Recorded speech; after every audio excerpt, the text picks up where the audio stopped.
সবাইকে স্বাগত বন্ধুরা। আজ আমরা ক্লাস 8-এর বা অষ্টম শ্রেণীর ইংলিশ বা ইংরেজি বিষয়ের 2022 সালের জানুয়ারি মাসের যে মডেল অ্যাক্টিভিটি টাস্ক দিয়েছে তার সম্পূর্ণ উত্তর এবং নির্ভুল উত্তর রাইটিং সহ আলোচনা করব। তোমরা যদি চ্যানেলে নতুন হও প্লিজ চ্যানেলটা সাবস্ক্রাইব করে নাও। তো চলো শুরু করা যাক। এখানে প্রথমে আছে read the passage given below and answer the question that follow. মানে প্রথমে বলেছে প্যাসেজটা পড়তে বলেছে এবং তারপরে যে প্রশ্নগুলো আছে সেগুলোর উত্তর দিতে প্যাসেজটা পড়ে।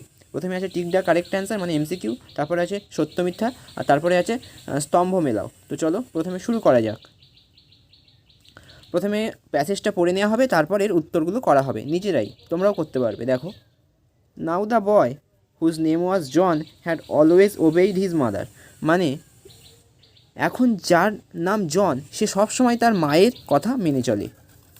So he went about his farm work. সুতরাং সে তার চাষের কাজে চলে গেল উইথ আ হেভি হার্ট, মানে তার একটা ভারাক্রান্ত হৃদয় নিয়ে। But did not again mention the sea, কিন্তু কখনো সে আর সমুদ্রের কথা বলল না। ওয়ান ডে, একদিন, he had walking behind the plough, সে লাঙল চষছিল। He all but ran over a tiny green turtle on a clod of dirt. সে দেখতে পেল একটা নোংরা বা ওই যে পাঁক মাটি বলে তার ভিতরে একটা সবুজ কচ্ছপ। He picked up the turtle and set it on his head. সে ওই কচ্ছপটাকে তুলে নিল এবং তার মাথায় রাখলো। Where he knew it would be safe, যেখানে সে জানতো তার মাথার উপরে রাখলে ওই কচ্ছপটা সুরক্ষিত থাকবে। When he was done with his ploughing, যখন সে তার লাঙল চষার কাজ শেষ করলো, John plucked up the turtle from his head, John সেই কচ্ছপটাকে তার মাথা থেকে নামালো। টু হিজ আটার সারপ্রাইজ, তাকে অবাক করে, that it had turn into a tiny green fairy man, তাকে অবাক করে দেখালো যে সেটি একটি সবুজ, সেই যে কচ্ছপ সেটি একটি সবুজ পরীর মতো মানুষে পরিণত হলো। That stood upon his palm and obey and bowed, যেটা তার হাতের তালুতে দাঁড়ালো এবং মাথা নত করলো। মানে একটা প্রভু প্রভু ভাব যেমন করে না, দেখেছো নিশ্চয়ই তোমরা সিনেমায়। তো চলো এবার অ্যাক্টিভিটিগুলো করে নেওয়া যাক। প্রথমে আছে টিক দ্য কারেক্ট অ্যান্সার। কী বলছে? John was engaged in A domestic work, B motor work, C farm work. মানে জন কী কাজ করতো? জন কী কাজ করতো? চাষের কাজ করতো। তাহলে উত্তরটা কী হবে? এখানে উত্তরটা কোথায় আছে? ফার্ম ওয়ার্ক, এই তো, ওয়েন্ট হিজ ফার্ম ওয়ার্ক, তাই এখানে উত্তরটা হবে ফার্ম ওয়ার্ক, চাষের কাজ করতো। তো তোমরা এর উত্তরটা কীভাবে লিখবে দেখে নাও। তা উত্তরটা লিখবে, প্রথমে লিখবে এ, একের দাগের John was engaged in farm work, শুধু সি এরটার উত্তরটা লিখবে, ঠিক আছে? এবার দুয়েরটা, the tiny turtle was found on the, সেই ছোট্ট কচ্ছপটা পাওয়া গিয়েছিল কোথায়? এ প্লাফ, লাঙলে, বি ক্লড অফ ডার্ট, মাটির সঙ্গে, আর সি সি সাইড। তো আমরা কোথায় পেয়েছিল? পাক মাটির সঙ্গে, ক্লড অফ ডার্ট, এর অ্যান্সার হবে ক্লড অফ ডার্ট, এর মাথায় ঠিক হবে। তো চলো উত্তরটা কীভাবে লিখবে দেখে নেওয়া যাক। উত্তরটা লিখবে the tiny turtle was found in the clod of dirt. তো এর উত্তরটা কোথায় আছে তোমরা একবার দেখিয়ে নাও। এই তো, the tiny turtle found on the clod of dirt, ঠিক আছে, এখানে পাওয়া গিয়েছিল। ঠিক আছে, এই উত্তরটা তোমরা দেখে নিলে।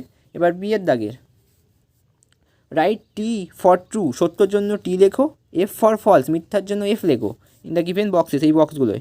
গিভ সাপোর্টিং স্টেটমেন্ট, এবং এই উত্তরটা কেন সত্য বা কেন মিথ্যা তার জন্য এই প্যাসেজ থেকে পড়ে তার সাপোর্টিং স্টেটমেন্ট দিতে বলেছে। প্রথমে দেখো, John had never obeyed his mother, এখানে বলছে জন কখনোই তার মায়ের কথা শুনে চলতো না। এটা ফলস, কারণ জন সবসময় তার মায়ের কথা শুনে চলতো, এটা আমরা পড়েছি। তো এখানে কোথায় আছে? এখানে আছে এই তো, এখানটায় দেখো,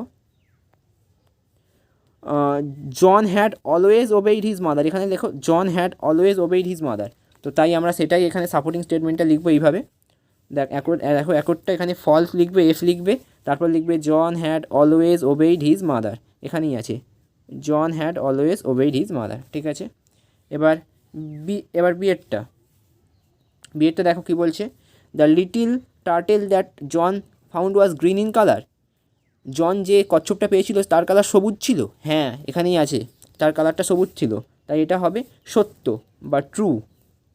তো এখানে তোমরা টি লিখবে, তারপরে এর সাপোর্টিং স্টেটমেন্ট দিতে হবে। এখানে যেমন তোমরা টি লিখলে, এবার সাপোর্টিং স্টেটমেন্টটা কোথায় আছে দেখো, এখানে আছে, he all but ran over a tiny green turtle on a clod of dirt, সে একটা টাইনি গ্রিন টার্টেল, এটা গ্রিন টার্টেল ছিল, ঠিক আছে? তো এখানে সেটাই লিখেছি, দেখো he all but ran over a tiny green turtle on a clod of that supporting স্টেটমেন্টে। ঠিক আছে, দুয়েরটা হয়ে গেল।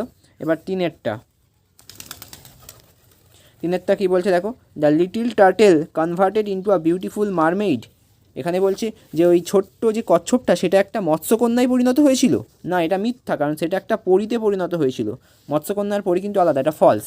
তো এখানে কোথায় আছে সেই সব বাক্যটা দেখো, এখানে আছে দেখো, two his utter surprise he found that the it had turn into a tiny green fairy man. একটা ফেয়ারি ম্যানে পরিণত হয়েছিল, মানে পরীতে পরিণত হয়েছিল। এই বাক্যটাই আমরা এখানে সাপোর্টিং স্টেটমেন্ট হিসাবে দিয়ে দেবো। দেখো এখানে প্রথমে ফলস লিখবো, তারপর লিখবো সাপোর্টিং স্টেটমেন্টে ইট had turn into a tiny green fairy man. তো চলো এরবার পরে আছে অ্যাক্টিভিটি 2। চলো অ্যাক্টিভিটি 2টা করে নেওয়া যাক। এখানে বলেছে match the following word with their antonyms. এখানে বলেছে শব্দ দেওয়া থাকবে, তার বিপরীত শব্দের সঙ্গে ম্যাচ করাতে বলেছে, কিন্তু এখানে একটু ভুল আছে। এখানে কাউন্টেবল নাউন হবে না, এখানে আনকাউন্টেবল নাউন হবে না, এখানে হবে ওয়ার্ড, এখানে হবে ওয়ার্ড, আর এখানে হবে অ্যান্টোনিমস। দেখো এখানে ওয়ার্ডস কথাটা লিখবে তোমরা, তারপর এখানে অ্যান্টোনিমস লিখবে। ঠিক আছে, ওয়ার্ডস আর অ্যান্টোনিমস। ঠিক আছে, তো চলো প্রথমে দেখা যাক, আমরা করে নিই। টাইনি, টাইনির বিপরীত শব্দ কি? টাইনির বিপরীত শব্দ হচ্ছে, টাইনি মানে ছোট, আর বিপরীত শব্দ বড় মানে হিউজ, হিউজ মানে বড়। সেফ, সেফ মানে সুরক্ষিত, এর বিপরীত শব্দ কী হবে? আনসেফ, আনসেফ মানে কি? অসুরক্ষিত। ঠিক আছে, ওবে, ওবে মানে মানা, মানে বাধ্য হওয়া, আর ডিসোবে মানে অবাধ্য, তাই এর হবে ডিসোবেটা। ঠিক আছে, ওবের সঙ্গে হেভি, হেভি মানে কি? ভারী, ভারীর বিপরীত শব্দ কি? লাইট, হালকা। ঠিক আছে, তো তোমরা এরকমভাবে স্তম্ভ মেলাবে না, তোমরা কীভাবে লিখবে আমি সেটা বলছি। দেখো তোমরা প্রথমে ওয়ার্ড লিখবে, ওয়ার্ড, তারপরে অ্যান্টোনিমস লিখবে, তারপরে লিখবে টাইনির সঙ্গে লিখবে হিউজ টাইনির পাশে, তারপর সেফের পাশে লিখবে আনসেফ, ওবের পাশে লিখবে ডিসওবে, হেভির পাশে লিখবে লাইট। ঠিক আছে, এরকমভাবে লিখবে। এবারে চলো অ্যাক্টিভিটি 3 আছে, এটা দেখে নেওয়া যাক কী বলছে। Write a paragraph in about 80 words on protection of wild life, you may use the following point. ঠিক আছে, মানে প্রোটেকশন অফ ওয়াইল্ড লাইফ বা বন্যপ্রাণীর সুরক্ষা এর বিষয়ে একটা প্যারাগ্রাফ লিখতে বলেছে তোমাদের। তো চলো আমরা দেখে নিই প্যারাগ্রাফটা। প্রথমে একটা প্যারাগ্রাফের টাইটেল দেবে প্রোটেকশন অফ ওয়াইল্ড লাইফ বলে, প্রোটেকশন অফ ওয়াইল্ড লাইফ বলে প্যারাগ্রাফের একটা টাইটেল দিলে।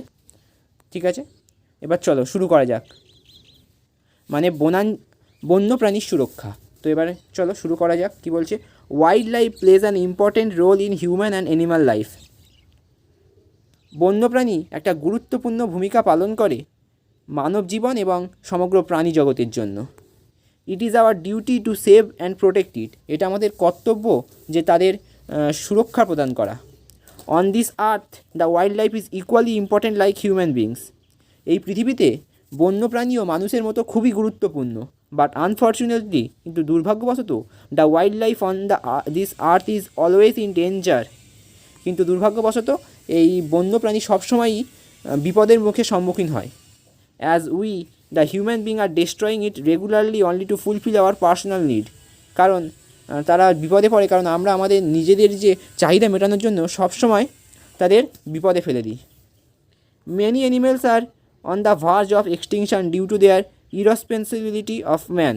আমাদের দায়িত্বহীনতার কারণেই অনেক যে প্রজাতি আছে, মানে অনেক যে প্রাণী প্রজাতি বা উদ্ভিদ প্রজাতি, তারা বিলুপ্ত হয়ে গেছে। Trees are vanishing from the earth daily. গাছপালা দিন দিন নষ্ট হয়ে যাচ্ছে। As a result of that, এর কারণে the ecosystem and the balance of nature is destroying.